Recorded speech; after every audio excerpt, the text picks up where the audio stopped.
자, 여러분 반갑습니다. 경제학장 박사입니다. 뉴스에서 중앙은행이 금리를 올렸네, 내렸네 하는 얘기 정말 많이 들으시죠? 오늘은 바로 그 중앙은행이 우리 경제를 어떻게 쥐락펴락하는지, 그들이 사용하는 비밀 무기들, 전통적 통화정책 수단이 대체 어떻게 작동하는 건지 제가 속 시원하게 한번 파헤쳐 보겠습니다.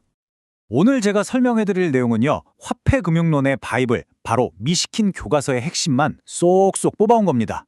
아, 이름만 들어도 머리가 지끈지끈하다고요? 하하, 걱정 마세요. 제 강의의 목표는 딱 하나. 이 복잡한 이론을 현실과 연결해서 누구나 무릎을 탁 치면서 이해할 수 있게 만드는 거니까요. 자, 오늘 우리가 탐험할 중앙은행의 무기고 목차 한번 보시죠.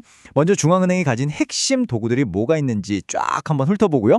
그중에서도 최강의 무기, 공개시장 운영에 대해 집중적으로 파헤쳐 볼 겁니다. 그리고 비상사태에 등장하는 재할인 창구의 역할과 기타 다른 도구들도 살펴본 다음에 이 모든 게 도대체 왜 우리 직업이랑 연결되는지 한번 알아보겠습니다. 자, 그럼 첫 번째 비밀의 문을 열어보겠습니다. 미국 연준 같은 중앙은행은요, 크게 4가지 전통적인 도구를 사용해서 시중에 풀린 돈의 양, 즉 통화량과 금리를 조절합니다. 마치 오케스트라의 지휘자가 수많은 악기들을 지휘봉 하나로 조율하는 것처럼 말이죠. 그 중에서도 단연 최강의 무기, 거의 어벤져스의 아이언맨 같은 존재라고 할 수 있는 게 있습니다.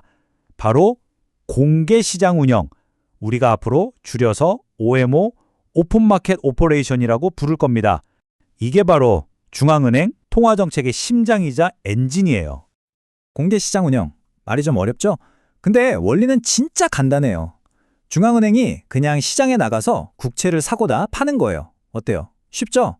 중앙은행이 국채를 막 사들이면, 그렇죠, 시중의 돈이 쫙 풀리는 거고요. 반대로 국채를 팔면 시중의 돈을 싹 걷어들이는 거죠. 우리 경제라는 거대한 댐에 수문을 열었다 닫았다, 그렇게 생각하시면 딱 맞습니다. 이 OMO에도 2가지 모드가 있어요. 하나는 동태적 공개시장 운영. 이건 뭐냐면 아예 금리를 올려버리겠어 또는 내려버리겠어, 이렇게 작정하고 덤비는 아주 공격적인 모드예요. 장기적인 반향 자체를 바꾸는 거죠. 그리고 다른 하나는 방어적 공개시장 운영인데요. 이건 평소에 시장이 살짝 출렁거릴 때 진정해 하면서 미세하게 조정해주는 그런 수비수 같은 역할입니다. 매일매일 시장을 안정시키는 거죠. 그럼 이 작전은 실제로 어떻게 실행될까요? 자, 먼저 사령부, 바로 FOMC에서 공격 아니면 수비 하고 방향을 딱 정해줍니다. 그럼 행동대장인 뉴욕 연준이 TRAPS라는 최첨단 시스템을 통해서 움직이는 거죠. 누구랑 거래하냐고요? 아무하고나 안 합니다. 딱 지정된 프라이머리 딜러라는 엘리트 금융기관들하고만 거래를 해요. 그리고 이때 주로 쓰는 기술이 바로 환매조건부 매매, 우리가 흔히 레포라고 부르는 방식입니다. 이걸로 아주 정교하게 유동성을 조절하는 거죠. 자, 오모라는 막강한 주력 무기를 봤으니까 이제 든든한 지원군을 만나볼 차례입니다. 이건 금융 시스템 전체를 지키는 최후의 보루, 아주 중요한 안전장치예요. 바로 재할인 창구입니다. 재할인 창구는 바로 중앙은행의 최종 대부자 역할을 수행하는 통로입니다. 최종 대부자, 이름부터 뭔가 비장하지 않나요? 이게 무슨 말이냐면요, 상상해보세요. 은행들끼리 서로 돈을 못 믿어서 안 빌려주는 완전 패닉 상태가 온 거예요. 뱅크런이 일어나기 직전이죠. 바로 그때 중앙은행이 딱 나타나서 외치는 겁니다. 얘들아, 걱정 마. 돈은 내가 다 빌려줄게. 이렇게 마지막 희망이 되어주는 구원투수. 그게 바로 최종 대부자의 역할입니다. 바로 이 그림 보세요. 무너지는 은행을 슈퍼맨이 딱 잡아주잖아요. 금융위기 때 중앙은행의 역할이 바로 이거예요. 한 은행이 무너지는 게 아니라 금융 시스템 전체가 도미노처럼 쓰러지는 걸 막아주는 슈퍼히어로. 정말 멋지지 않나요? 역사적으로도 이 슈퍼히어로는 결정적인 순간마다 등장했습니다. 1987년 주식시장이 하루아침에 폭락했던 블랙 먼데이 때도, 2001년 9.11 테러로 전 세계가 충격에 빠졌을 때도, 그리고 우리 기억에 생생한 2008년 글로벌 금융위기 때도 연준이 최종 대부자로 나서서 돈을 쫙 풀어주지 않았다면 정말 끔찍한 일이 벌어졌을 겁니다. 교수님, 근데요, 위기 상황은 알겠는데 그럼 평소에 금리가 막 위아래로 춤추는 건 어떻게 막는 거예요? 목표 금리를 어떻게 딱 지켜요? 아주 좋은 질문이에요. 바로 그 비밀의 열쇠가 여기 있습니다. 복도 시스템이라고 불리는 건데요.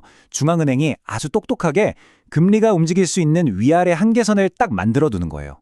금리가 이 복도 안에서만 놀게 만드는 거죠. 자, 이 그래프를 한번 크게 확대해서 보죠. 이게 바로 그 복도의 비밀입니다. 잘 보세요. 저 위쪽에 보이는 리지 스프레드, 이게 재할인율인데 이게 바로 복도의 천장 역할을 해요. 왜냐? 은행 입장에서 생각해 보세요. 아무리 돈이 급해도 중앙은행한테 이 금리로 빌릴 수 있는데 굳이 시장에서 더 비싸게 빌릴 이유가 없잖아요. 그러니까 금리가 이 위로 뚫고 올라갈 수가 없는 거예요. 그럼 바닥은 뭘까요? 바로 아래쪽에 있는 IOR, 지급준비금 이자율입니다. 은행이 돈을 그냥 중앙은행에 예치만 해놔도 이만큼 이자를 주는데 굳이 위험을 감수하면서 다른 은행에 이것보다 싸게 빌려줄까요? 절대 안 그러겠죠. 바로 이렇게 천장과 바닥을 만들어서 시장 금리가 이 아름다운 복도 안에서 안정적으로 움직이게 만드는 겁니다. 와, 정말 정교한 설계 아닌가요? 자, 좋습니다. 이제 거의 다 왔습니다. 마지막으로 알아두면 쓸모있는 기타 도구를 살짝 짚고 넘어갈게요. 이건 막 시장에 개입하는 도구라기보다는 게임의 기본 규칙을 정하는 것에 가깝습니다. 바로 지급준비금이라는 제도인데요. 쉽게 말해서 은행들한테 너네 예금 들어온 것 중에 이만큼은 꼭 현금으로 창고에 쟁여놔 하고 의무를 주는 거예요. 이론적으로 이 비율을 확 높이면 시중의 돈이 확 줄겠죠? 근데 이건 은행들한테 너무 강력한 충격을 줘요. 뭐랄까? 핵무기 같은 거죠. 그래서 요즘에는 이걸로 막 통화 정책을 하진 않고 그냥 보조적인 수단으로만 씁니다. 자, 그럼 이제 정리를 해봅시다. 우리가 배운 핵심 무기, 공개시장 운영이랑 재할인 대출, 이 둘의 결정적인 차이가 뭘까요? 이 표를 보시면 그냥 한눈에 딱 들어옵니다. 보세요. 공개시장 운영, OMO는 주도권을 누가 쥐고 있죠? 중앙은행입니다. 정확성? 아주 높죠. 속도? 번개처럼 빠릅니다. 근데 재할인 대출은 어때요? 은행들이 돈 좀 빌려주세요 하고 와야 시작되잖아요. 그러니까 주도권도 정확성도 속도도 다 떨어질 수밖에 없는 거예요. 그래서 평소에는 당연히 OMO를 주력 무기로 쓰는 겁니다. 아시겠죠? 아, 교수님, 근데 이거 너무 머리 아픈데 꼭 알아야 돼요? 하하, 바로 그 질문. 그게 오늘 강의의 핵심일지도 모릅니다. 이걸 왜 공부해야 할까요? 이 모든 게 바로 여러분 지갑이랑 직결되어 있기 때문입니다. 왜냐고요? 정말 간단해요. 오늘 우리가 배운 중앙은행의 말 한마디, 정책 하나하나가요.